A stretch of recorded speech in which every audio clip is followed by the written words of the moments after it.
So, today I was taking a walk in the woods and I came across a snake skin.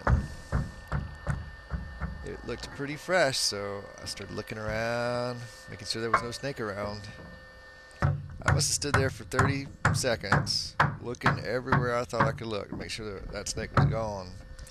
And then I reached down to pick up that skin, and it was fresh. It was still wet and like soft.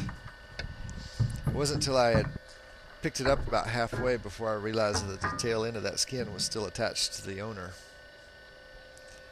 Sometimes no matter how careful you try to be, it's still not careful enough. Well, I was lucky. The snake wasn't poisonous, he just slithered on off. Up here on the second floor, I was a little bit more cautious. I guess you can still hurt yourself pretty bad falling off of an 8-foot wall, but even I would be scared of falling from 16 feet or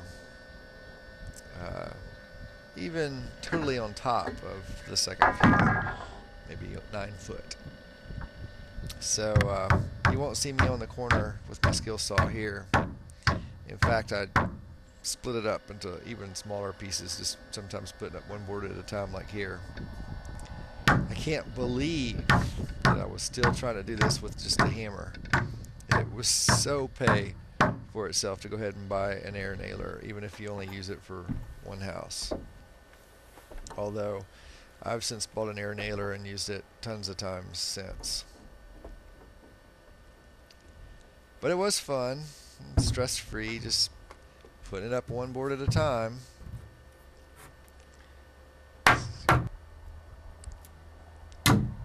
I'll have to say, watching it's maybe a little bit boring.